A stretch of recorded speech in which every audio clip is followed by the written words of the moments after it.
Dear most respected Thai, dear noble Sangha, dear friends, it's so wonderful to see you again.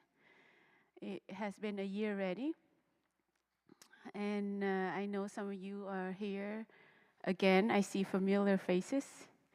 It's always wonderful to sit at the meal table with you at dinner. Bring back a lot of memories, and we have time to catch up with some of the people that we met last year. And that's always already wonderful. And I know some of you are here for the very first time. Who are here for the very first time? Wow, welcome to Deer Park. And this is like the first time you are encounter Plum Village retreat? Yeah? First time? Oh, gosh. So much we need to share with them. Yeah. But don't worry, we won't do it all, all tonight. You have a whole week, a whole week just to be here with us. You are in for a treat. You guys are lucky. We all fight for a week-long retreat, and somehow the Wake Up got it. So you have a few more. Usually other retreats are only 5 days, and you have it for 7 days. You get the lazy day, the most awesome day at the Deer Park Monastery. If you talk to a monastic, they'll tell you the best day at Deer Park is lazy day. So that's something. It's a treat to get to know about our lazy day, because it is a very beautiful practice. We'll start with the sound of the bell, just to get ourselves checked in. So we are all invited to check in with our body, feel comfortable, feel solid, feel grounded into the earth, into where you are. And we can relax, we can relax our shoulders. We can relax with our smiles. Is like magical with our smiles. Our smile is like, it does everything. So if you don't remember anything throughout this retreat, just remember to smile, and then you are like totally in it. Yeah. Brother Minyan will talk more about that. But the smile is like magic. It does everything for you. So come back to our smile, come back to our relaxed posture. We can relax. You don't have to do anything anymore. You don't have to worry about anything. We are in a very peaceful space, so we can just relax and enjoy. And we'll listen to the sound of bell, which even help us relax more as we listen to the ripple that it makes, right? We call ripples, right? So as we listen to the sounds of the bells.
Dear respected Tay, dear lovely family, welcome and congratulations. You made it to the Wake Up Retreat. And as our sister shared just now, for a lot of us, it's our first time here. How many of us drove 1 hour to get here today? At least 1 hour. Okay, take a look around. 2 hours. Okay, 3 hours? Right, less and less. How many of us flew by airplane just to get here? Okay, you made it. You traveled safely. And we have these next few days together, so already that's a lot going for us. It's a lot to be very grateful for. And yeah, I think Suko Funyam, my sister next to me, she shares with a heart that says she's really grateful to be in this space with you all, and I feel that a little bit too. This is always a happy time for me. Yeah, being in this kind of community space is very warm, and I don't know how to play drums. I was just doing that to warm up my hands because I was cold as a leaf. I'm from Arizona, shaking like a leaf. My God. Now, if you know somebody in the room, send them a smile.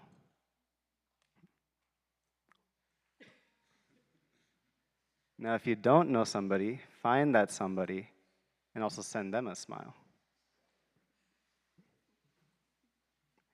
Great. Now that you warmed that up, send all those smiles over here.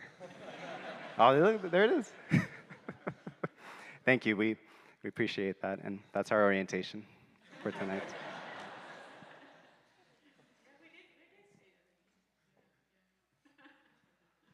So before we get started, I think it'd be nice to introduce ourselves.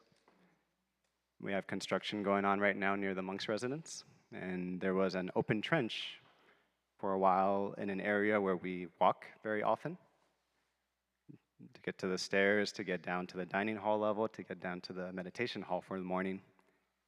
And so I had to go around it to try to avoid falling in the trench, right? So I go over this little garden fence, shin height, and so I didn't want to get my robe caught on it and torn.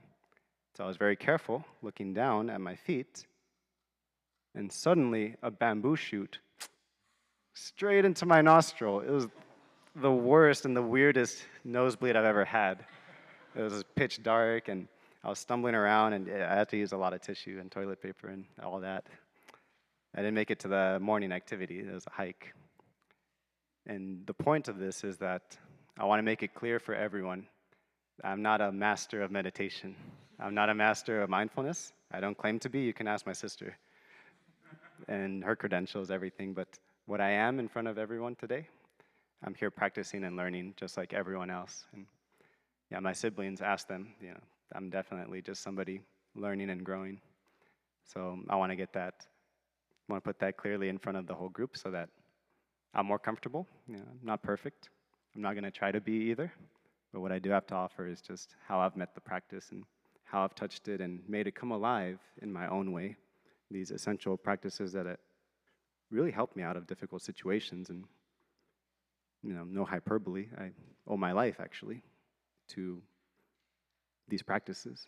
I don't know if I would be here without them, and to put it really succinctly, but it means a lot to me. So that's an introduction from me. I was careful with bamboo. We were in Vietnam recently, and we made jokes because a brother got food poisoning from bamboo shoots.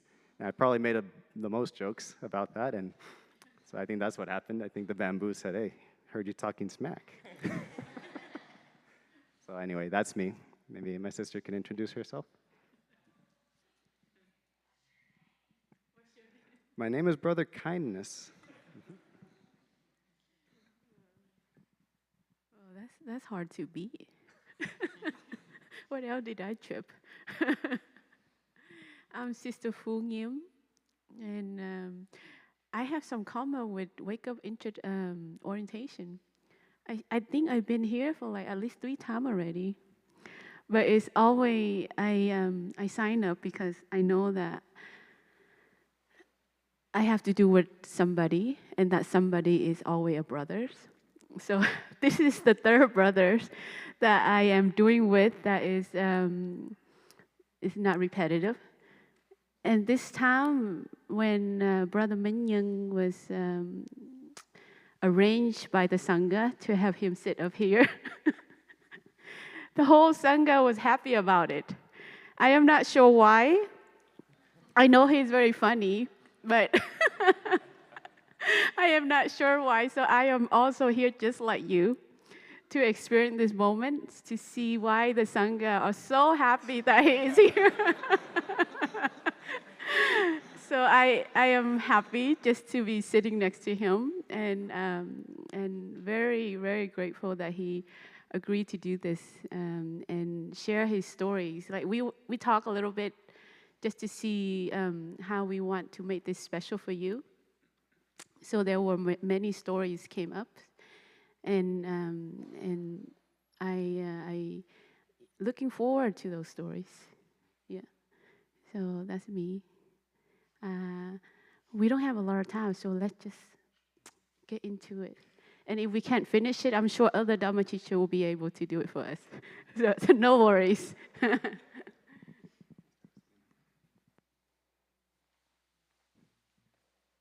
So dear Tay, dear friends, again, I'd like to share about sitting meditation a little bit. It's a practice that I've connected with a lot before coming to Deer Park and a little bit while I'm in Deer Park.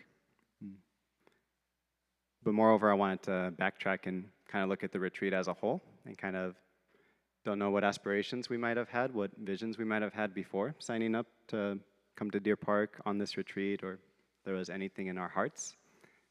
But I think it's good to check in with that a little bit. And when we sat and we talked together, we both saw that, being wake-up age ourselves, we both saw that this is a time where many folks, 18 to 35, we're starting to put a lot on our shoulders, whether we want to or not. There's a lot of demands of our time, our care, our love. And so it's a time where it can really feel like a lot is going on all at once. We're not spared from that either in the monastery sometimes. We also are in touch with the world that we also live in and all its myriad complexities. So I think it's really good to backtrack and, at least for me, to put a wish out there for all of us to really use this time to reconnect, especially with ourselves. We might hold space a lot for others and, show up in those ways, but can we re-engage with ourselves if we've lost that connection? Can we be a good friend for ourselves? That's where the name Brother Kindness is really important for me. It's easy going one direction, me trying to do this and that for others. There's a lot that goes in there, ancestry, parents, culture. But I forget somebody, usually. And so that's my wish for myself this retreat, and maybe see what your wish might be as you're here. If there's something, hopefully there's something that brought you here. We practice non-attachment, sure, but then none of you would be here if that was practiced to some such extreme. So then I'd like to share about one of our essential practices with that in mind, sitting meditation, and luckily we all get to practice it right now, minus potentially one. But sitting meditation, I had different ideas from different schools and all before coming here, but I really love our teacher's way, Su Om Lang Mai, who I will refer to as Tay sometimes, which just means teacher. And one thing that he said that really stuck with me, we sit just to enjoy sitting. We don't sit even to become a Buddha, even to get X, Y, or Z. Our sitting meditation, it shouldn't be a chore. It shouldn't be work. It should actually be something that we can enjoy. And this to me was very foreign in the beginning. For me, sitting was something like an investment. For me, I had saw, ever since I found the sitting meditation practice, like it's something similar to a soda machine. You put in a thing, and you get out the thing. So for me, that was really consistently ease. I got out more peace. I was able to handle all the stressors in my life before coming to the monastery, and that was a formula that had worked until it didn't, which was here in the monastery. And it's a very long story, which I won't go into the details of, but I had this energy early on of trying to get something from my sitting. And when I didn't get it, my body responded in ways I hadn't known before. Now I know them to be panic attacks. I didn't know that that's what they were, but those of us who have experienced that, we have an idea what that's like. My heart would race in a way I've never felt. I could feel my heartbeat up here, in my brain even, and yeah, it was really rough. And the more I tried to fight with this reality, the more I tried to shoo it away because no, I need to sit stably and still. I want to become a monastic here, and I need to impress the brothers and sisters around me. These are all real thoughts that I had when I was even more nervous than now. Some of those siblings are here who remember me early on. Yeah, I was always trying to get something from the sits, and my classic formula of put in time, get out ease and joy and peace, that didn't work. Until I started sitting just to be with myself, just to check what's going on. Okay, anxiety. Okay, fear. You're trying to tell me something, and for years possibly, always tried to push you aside. I actually couldn't discover what was going on underneath that, just trying to get rid of it all these years, but it took me a while to realize you're probably trying to tell me something.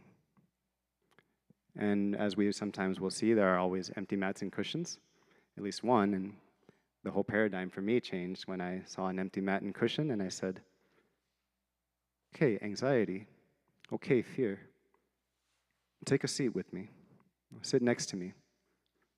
So many times I try to push it away and actually prevented myself from discovering what's going on and holding it.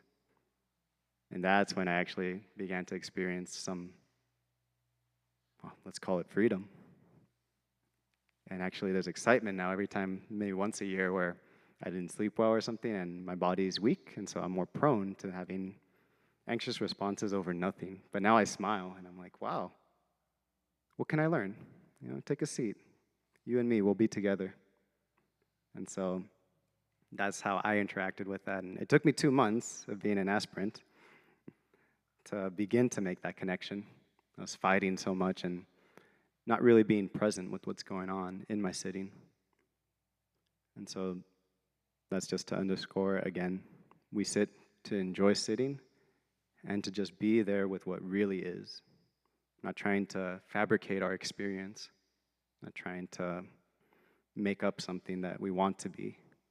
Just trying to be there for it. And it takes a bit of concentration, as I found out. So that's the spirit of sitting. And there are some technicalities, and I still don't know how to demonstrate one of them, but at least if we're sitting on a chair, what can help out with our sitting is not to lean on the backrest. We try to sit a little bit away from it, ideally in front, the front edge of the seat. This helps out with sleepiness. And if we're on a mat or a cushion, a mat and a cushion, we can sit in the front half to the front third of the mat and cushion. This was explained to me once as imagining a bowl, imagining your pelvis as a bowl of water. You want to gently tilt it forward. So we want to encourage a naturally upright spine, has its natural curvature, while also not working hard to keep it upright. It should be a relaxed sitting. You can envision a string at the top of your skull, helping guide your skull up towards the roof, towards the ceiling. And as for sitting styles, there are many. Some of us might be sitting in what's called Burmese sometimes, which is one ankle in front of the other, whichever one feels more comfortable. Maybe there's half lotus, where one ankle might be on top of a thigh, or full lotus, where both ankles are on top of the thighs. Maybe a Japanese style. This is easier to demonstrate, but I think for the interest of brevity, we'll just say that, yeah, maybe you can find a monastic if your sitting is not conducive, if your posture is not conducive to sitting.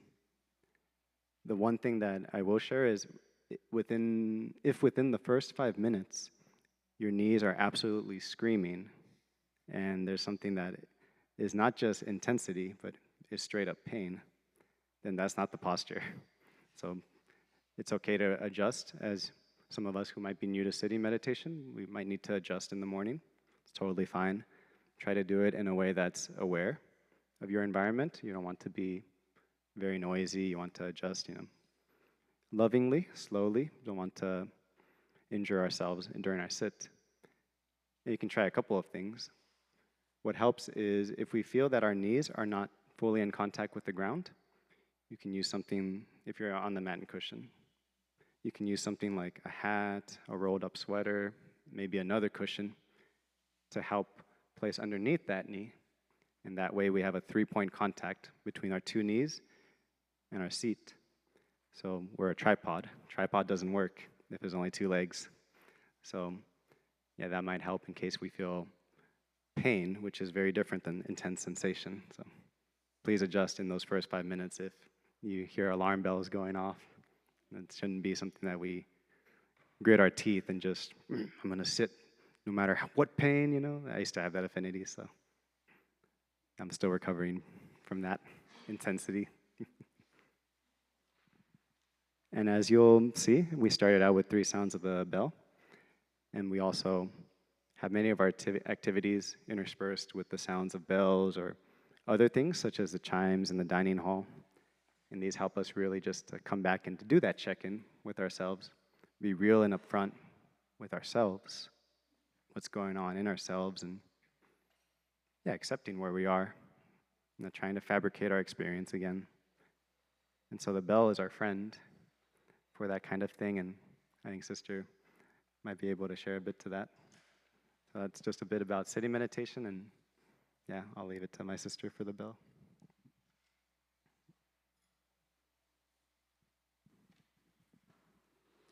Dear friends, sometimes we close our eyes in sittings, meditation, in the morning, and sometimes it's just natural. Our eyes just naturally close because maybe we're still sleepy. But it's also, even though some of us are not sleepy, we close our eye because it helps us to focus a bit more. And of course, sitting meditation is an invitation to go within.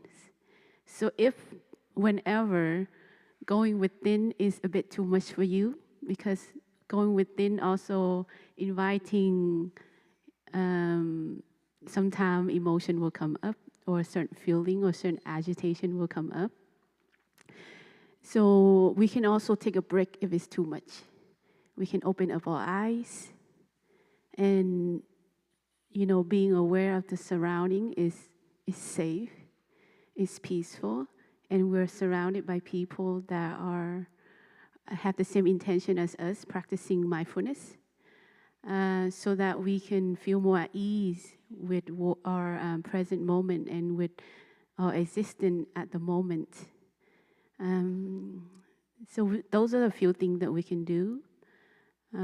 If we feel sleepy, we can also, like Brother has shared, opening our eye is also helpful. But toward the beginning of the retreat, there will be guided meditation, and there will be lines that will be shared, words, sentence that will be shared, and bell will be invited. So if you feel sleepy and whenever you hear the sound of the bell, that means it's time to wake up. Okay, it's a very good reminder. It's like, okay, I'm in sitting meditation now. It's time to check my posture. Open my eye, wake up, and we can start again. There's nothing wrong with about starting again, and so we can practice doing this at our own pace. Brother Minh Young already shared about the bell, why we stop. So at the monastery, there are many bells. This is one of the bells that we invite inside the hall. And you heard this before you came in here, there's the big bell. And that is chant every morning, every early morning. The first thing that happens before we go to sitting meditations. And in the evening is around 7 or before 7 a little bit. And then we'll have activity bells, which bells that invite usually between 10 to 15 minutes before activity. That's just kind of like alarm bell. It's like to let us know that activity is coming up. So we can go to, when you hear that bell, it means get ready to go to wherever the activity is. In the dining hall, we also have clock chime. That is considered a bell to us. So every time you will notice people that been here before, if you hear any kind of those sounds, we all stop. Sometimes it's kind of funny thinking about it, like robots. But we all stop. It's like, yeah, you don't see anyone moving around when those sounds come about. So we all stop. And why do we stop? Because many of us, and I know this is for sure for me, I run with my mind. I'm always thinking about something, you know. I have conversation in my mind, and if I'm going somewhere, I'm thinking about going there. If I'm organizing a retreat, I'm thinking about how to organize it the best way that it could happen, you know. If I'm hungry, I'm thinking about food. It's like, what is for lunch? As I'm walking. So the sound of the bell is an invitation for all of us just to relax, and relax our thoughts, relax our mind. And sometimes our body can be very tense and we don't even know it. So the bell really is to help us just to relax. It's okay, you know, and we're here, and relax and be happy and enjoy the moment is the most important things. And so when we pause, we stop, as we listen to the sound of the bell, we can just enjoy the surrounding, enjoy our breathing, aware that we're breathing in and breathing out, aware that we're alive, you know, we're aware that we're still breathing. And yeah, that's pretty much it. Try to come back to where you're at, especially right now. Nature is so beautiful if you're outside. Enjoy the beauty of natures, and enjoy your in and your out breath. And also coming back to the awareness, what you are is already enough. What you are is already magical and wonderful and delightful, you know? And all of that is so the bell is really to help us to recognize all that. What we are is already delightful and enough. Yeah? So anytime you hear the sound of bell, that's what some of us are trying to do. So we are inviting you to do the same if you feel inspired. If you don't feel inspired, you probably want to stop too. If you move around, you're going to be the odd one. um, that's pretty much it. Do you want me to continue? You want to do the next one? Yeah. Yeah. Okay. So the other practice, the most delightful practice, Brother Menyung will introduce next, which is walking meditation. So Dear Tay, hello. Dear sound team. Good. Okay. Dear Tay, dear Sangha, the good news is there is a volunteer. He's actually given his whole life to be a monastic, and he happens to be in front of a bell.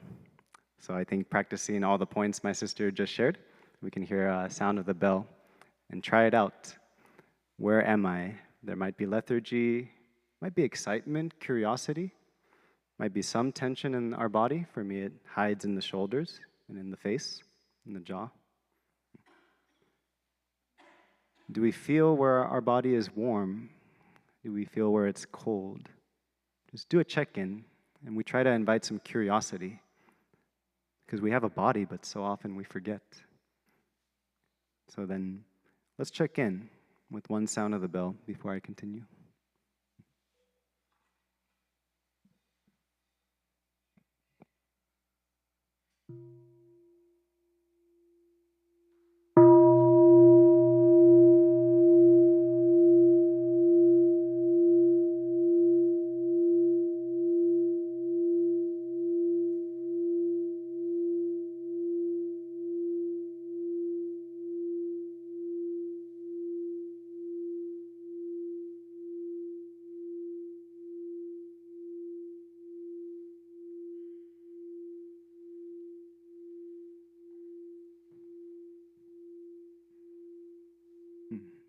Dear friends again.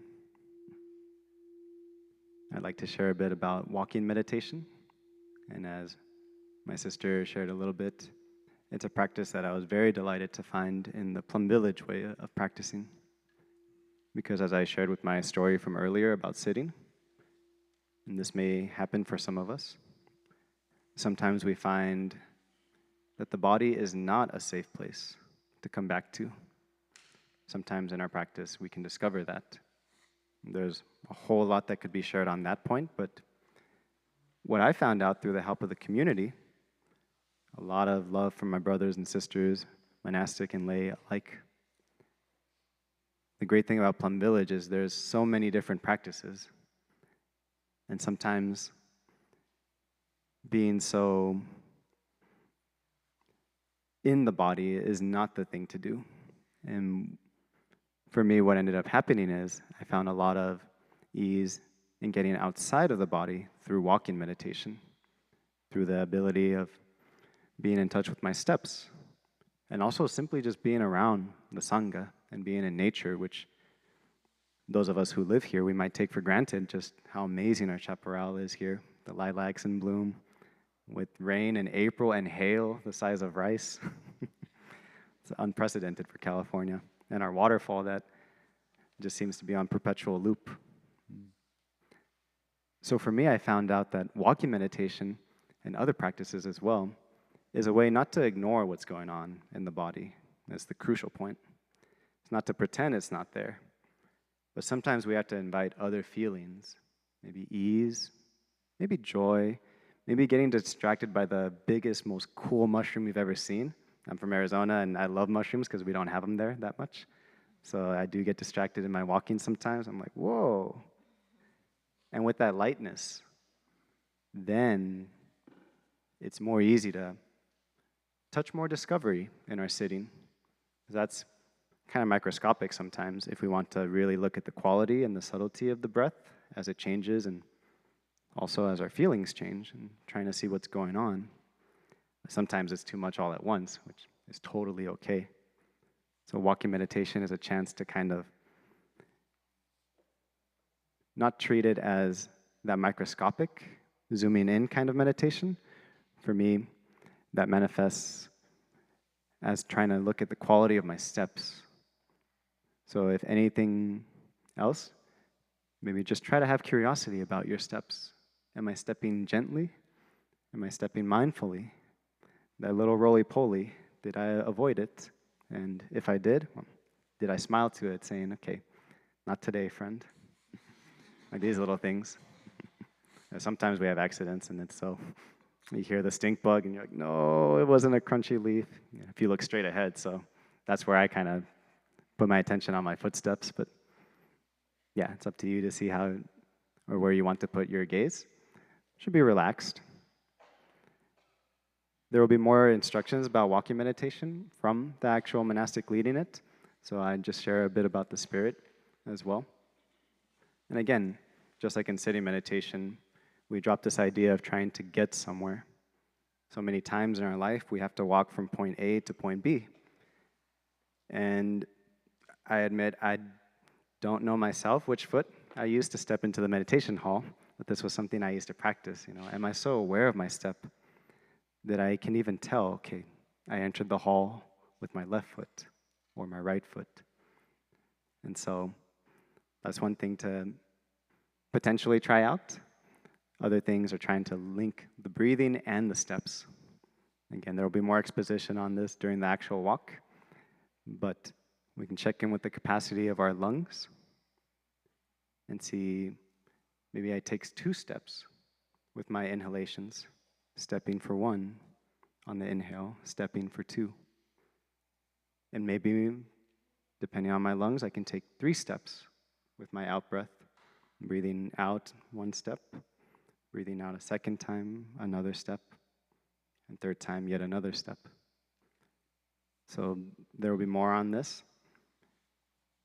But yeah, sometimes in our practice, we can look this up later if we like. We can call it changing the peg, and for me, that's helped me out a lot, especially when I'm too inside of myself, too in my attic here, in this space, where I keep overthinking my experience and not really being present with what's going on.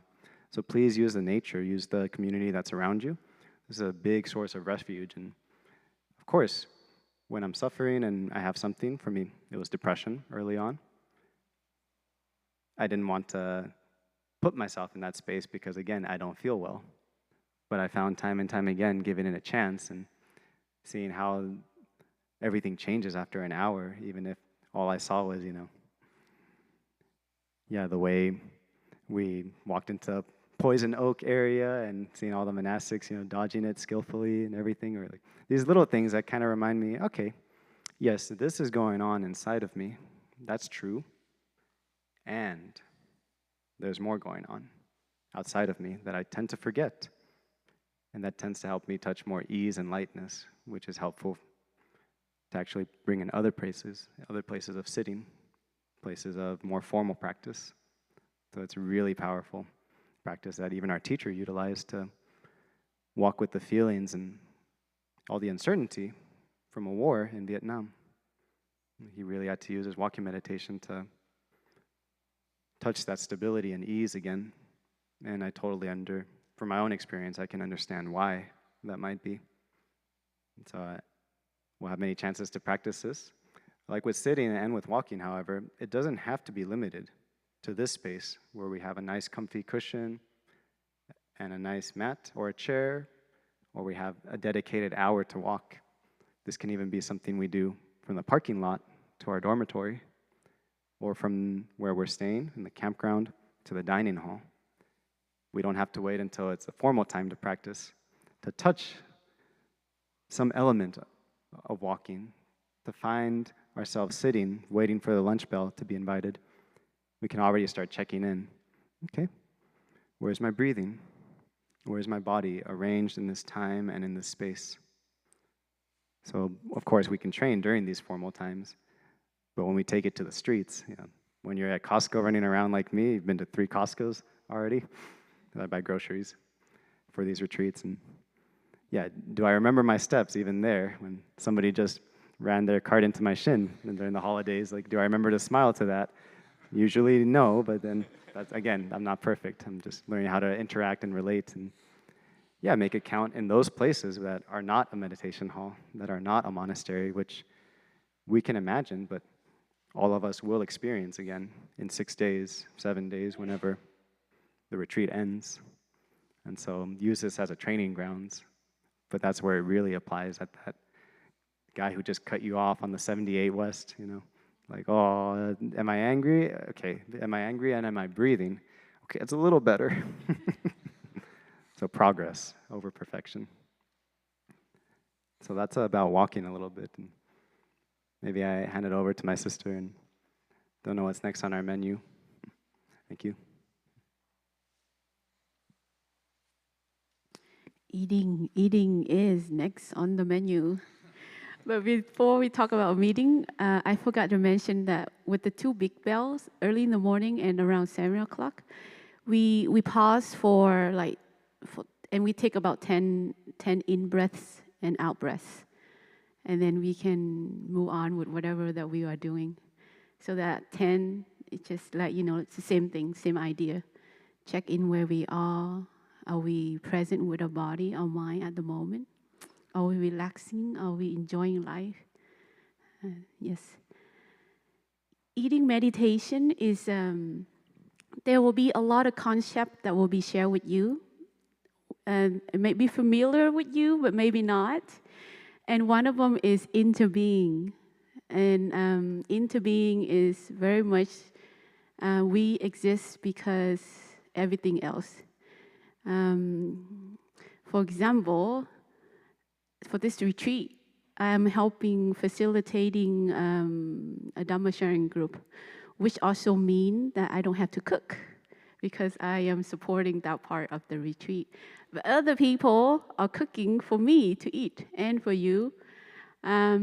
So without the cook, there's no food for me. So it's a little bit of that and everything else. So when we're eating, we are contemplating all the existence that are here in the world, on this earth, and the whole universe, are all connected to us. And we start with the piece of carrot that's on our plate. How are they related to us? How is the rice, the noodle, the pasta, and the carrots? How are they related to us? We look a little bit more on the carrots. How does it grow? Does it grow on the earth? Does it require people to water the carrots? Does it require the sun? Does it require anything else? Does it require the shopper to get it from the from the market to bring it to us? Does it require all those things? And imagine if none of those exist. How is the carrot going to come to our plate? We can also reflect on that too. Wow, without that, how is the carrot here? So that's the reflection of interbeings, and we do that with we do that more with eating because it's easy. It's easier to look into deeply about the food. So that's one thing that we can do when we serve our food as we get in line. We know that they do not just fall out from the skies. We can already be grateful and smile. And the whole process of getting in line, we also get our food in silence. This whole process is a silence so that it's easier for us to do the work of reflections. And it's easier for us to see how we are connected to everything else that is around us. Then we'll sit down, and then we do the same process. And then for lunch, we'll have the 5 contemplation. And the contemplation, it's kind of, there's a reading that helped guide you to how to contemplate more, how to help you contemplate on how to eat this food, and why is it so important that we do this.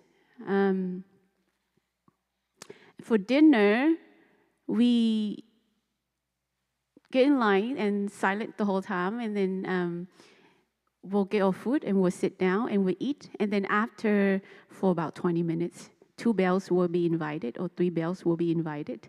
And then there will be wonderful announcements. And then after that, we can talk. For breakfast, it's silent the whole time. So noble silent, and I'll share with you a little bit more about noble silent later on. Noble silent start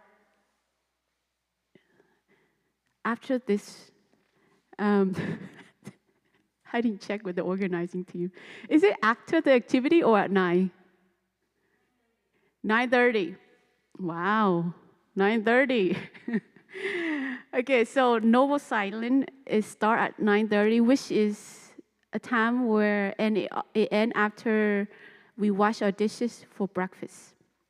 So from 9:30 to after you wash your dishes, we are invited to stay quiet.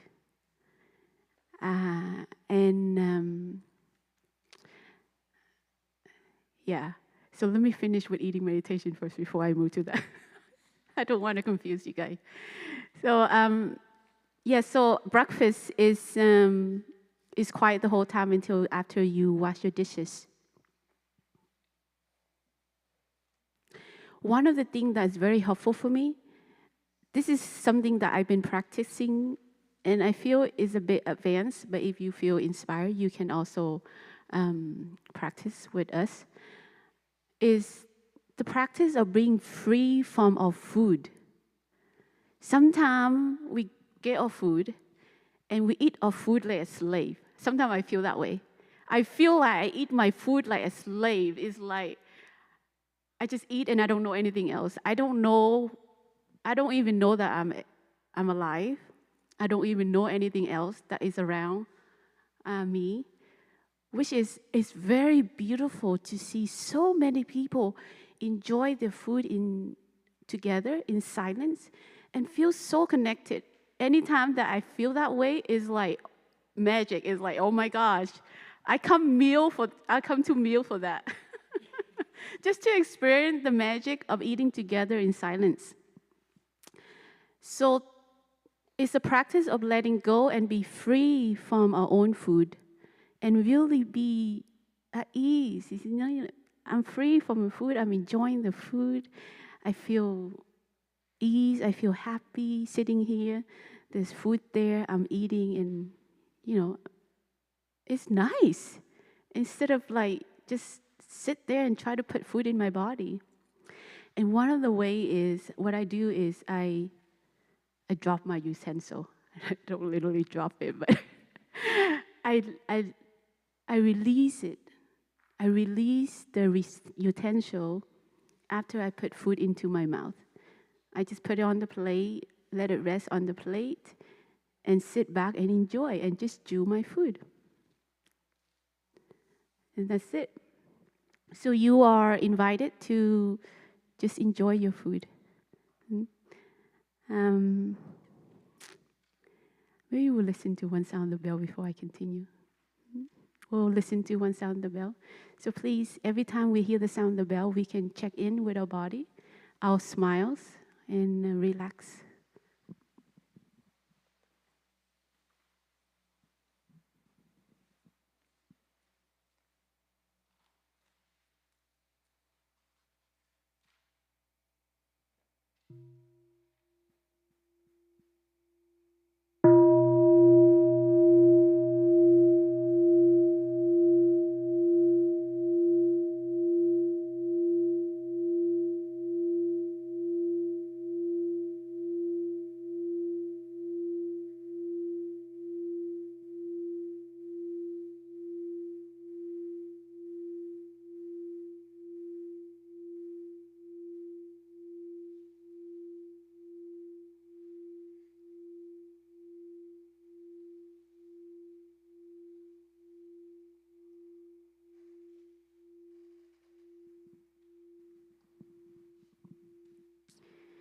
Noble silence.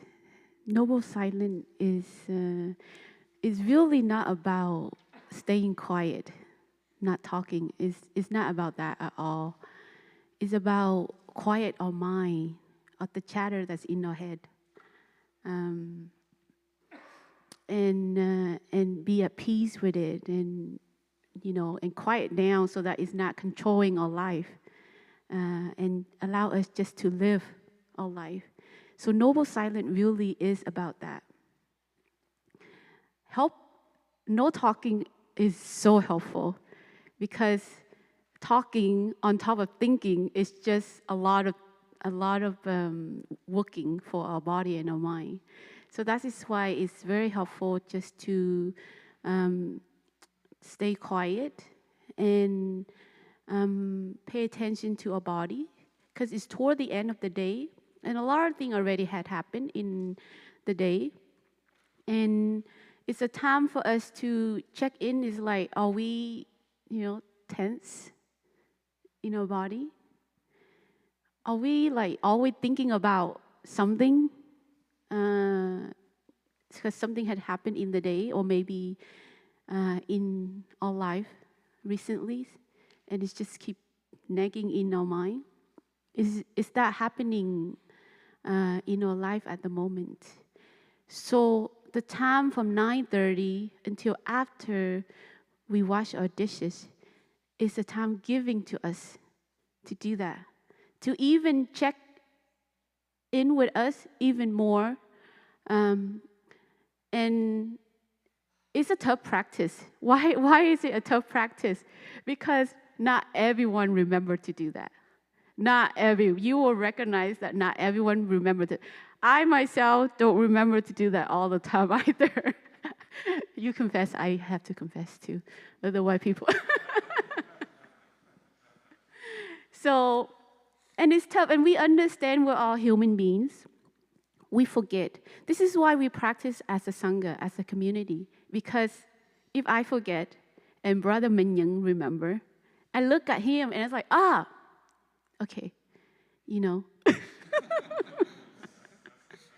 It would be helpful for the community that I don't talk now. So it's like a mirror effect. And there are times he forget.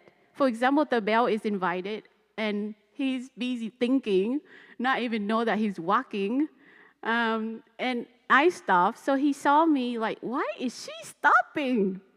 Then he'll be like, oh, okay, it's the bell. So this is why we practice as a community. So it's not like who can do better. And gosh, I'm awful because I am not doing it. I totally forgot. It's totally not about that. It's about supporting each other's on each practices. And so this is, all of this are our teachers come about with all these practices is to help us. And to help us and also to help each others. So if you see somebody, if you feel inspired by practicing noble silence, which is, I mean, all of us should, but if we happen to forget, then, we just practice, and then other people will see us practice and they'll feel inspired to do so. It's a very powerful practice once we really, put 100% into it. Usually, we are invited to, when we lie on our bed, another form of practicing this is to check in with our body, is we call total relaxation, which will be shared with you throughout. One of the activity is total relaxation during the day. So practice that during the day, and you can also bring that back before you go to sleep. You can bring that back before you go to sleep and scan your body. See, where is it at? And scan your emotion, scan your feelings. Am I thinking too much? And if I'm thinking, maybe there's something that I can do. Something might help because noble silence is not until like 9:30. If it's like you are thinking like crazy and you're feeling your emotion or like just everywhere, and it's just everywhere. So I think it's also a good time to do a little bit calming by walking meditation before you go to bed. That's always helpful for me too. Just do some slow walking outside in nature before you go to bed. If you cannot, lie down quietly and scan your body. Okay. The very last thing that we want to talk to you is touching the earth. Touching the earth? Is this term new to you? If it's new to you, can I see? Touching the earth? Okay. Touching the earth. We want to share. This will be shared in the retreat. And we want to make sure to share with you because for some of you might be very new and you might not feel comfortable doing it. And this is also okay. But I'll share it so that you can know what it is. So touching the earth is a practice of humbleness, is a practice of, the existence of ourselves in this world is very tiny. If we look around, and also if we study about space, we're very super, super tiny in this whole universe. Okay? We're very small. I don't even know how to describe how small we are in this universe. But we're also very big because within us, there's the whole universe. So there's all this. So the practice of touching the earth is about a recognition that humbleness that we're small, but we're also very big. So when we bow down to the earth, it's really about. Let's, for example, we're having difficulties in our life, and we don't know what to do. So touching the earth, when we bow down to the earth, is also a bow down to about asking for help. It's like, okay, I have all these things that's happening in my life, and I don't know what to do. So one way of practicing touching the earth is we bow down and ask for help from the earth. And is letting go of whatever is happening inside of us and asking for help. Be humble with who we are and what is happening inside of us, and not to feel afraid to ask for help. So the form of touching the earth is, it could be the first steps of asking for help. If we are so shy about asking another person to help, this is a very silent and noble way of asking for help. So touching earth, we can also think of it like that. That is one way of the process of touching the earth.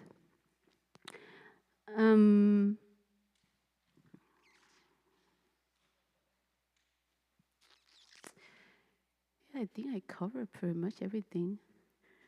Uh, yeah, it's getting late and toward the end. So if there's anything that you want to add. On dear Thai, dear friends, raise your hand if you're still awake. And if you know the person and they'd be okay with it, raise the hand of somebody who's asleep next to you. I want to see if this happens. Okay, no. Yeah, we offered as much of a variety of some of our practices in Plum Village. Of course, not all of it. In our 40 years of rich history and all that our teacher has offered, there's no way we could do justice to every single practice.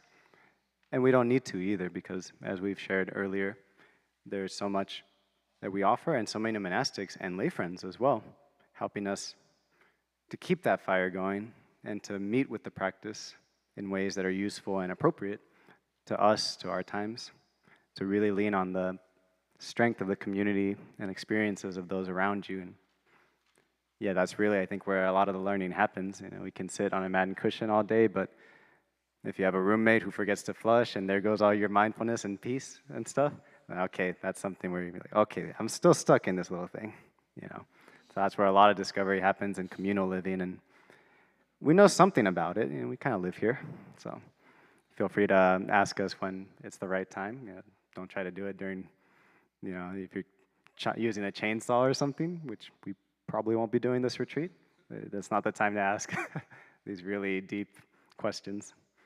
But yeah, there will be time and space in the retreat, especially lazy day. So I just wanted to add just a little bit. I forgot to mention smiling as a practice. I love this one because it annoyed me so much when I first came here.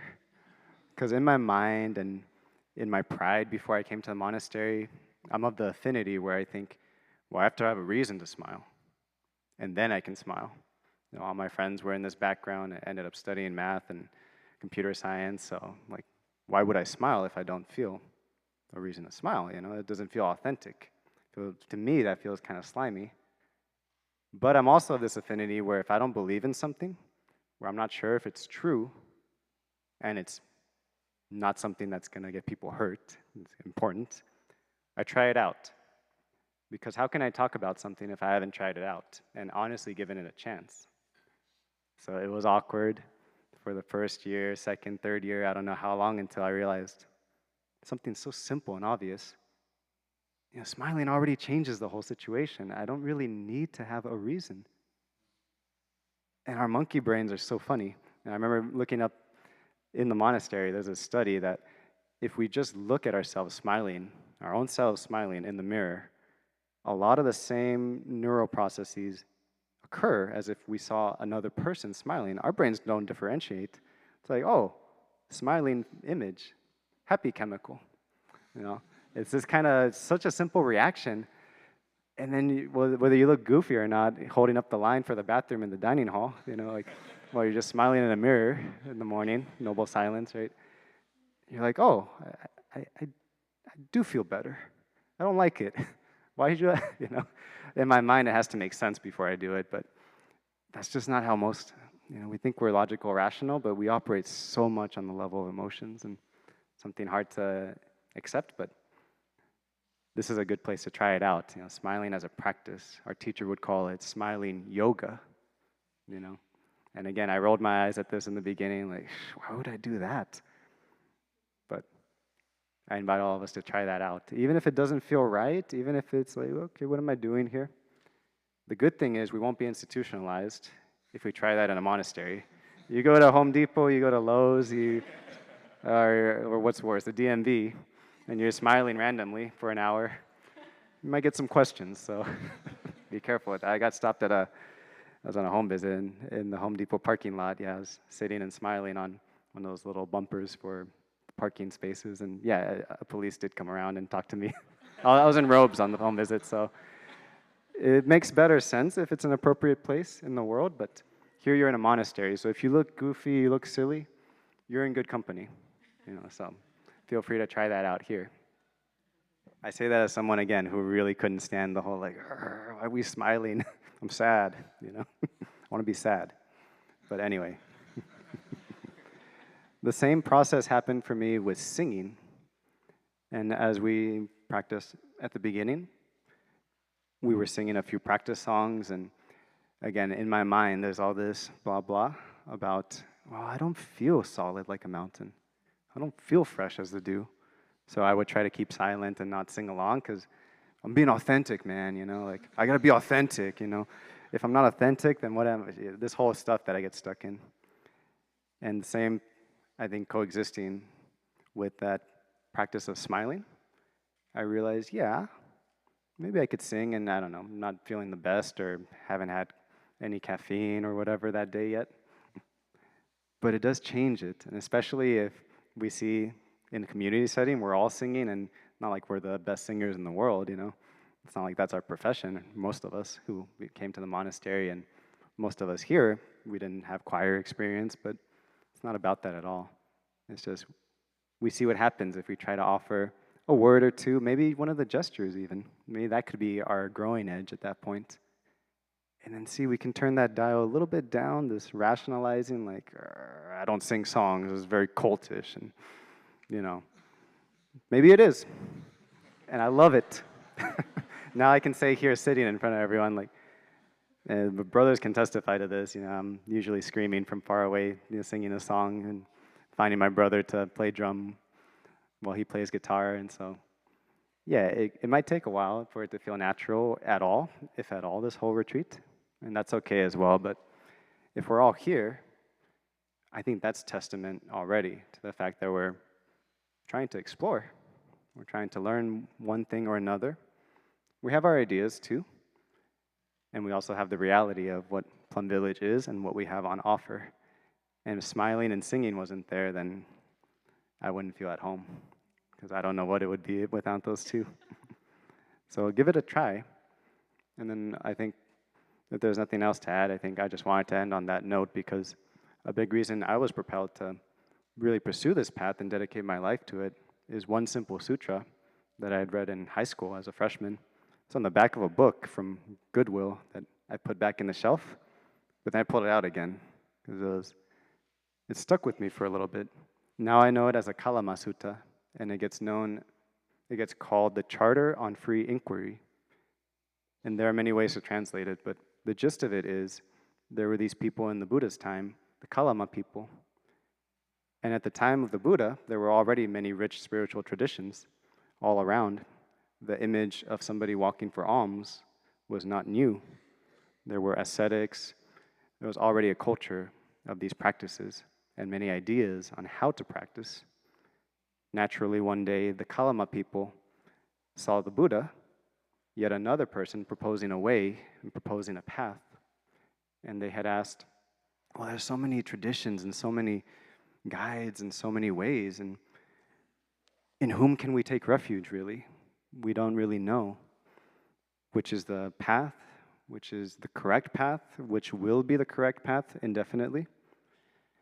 And again, loose paraphrasing, the Buddha's response was not to go based off what parents have said, not to go based off of what the society around you is saying, not to go off of what you've heard in a distant city or what seems plausible, all these ideas and everything. What you should base your decision on is your own personal experience. That when you apply and put into practice these trainings, these teachings, you find more ease, let's say. You find that they lead to goodness. You find that they lead to more discovery. We can call it insight, a little aversion with that word, because what we think is insight might just be, again, overthinking in some cases. But once we see that when we put it into practice in our own experience, as approved of by the wise ones, leads to goodness for ourselves and for others, then that is what you follow. And most importantly, in that sutra, the Buddha said, don't even go based off of what I have said, unless it's in accord with your own lived experience.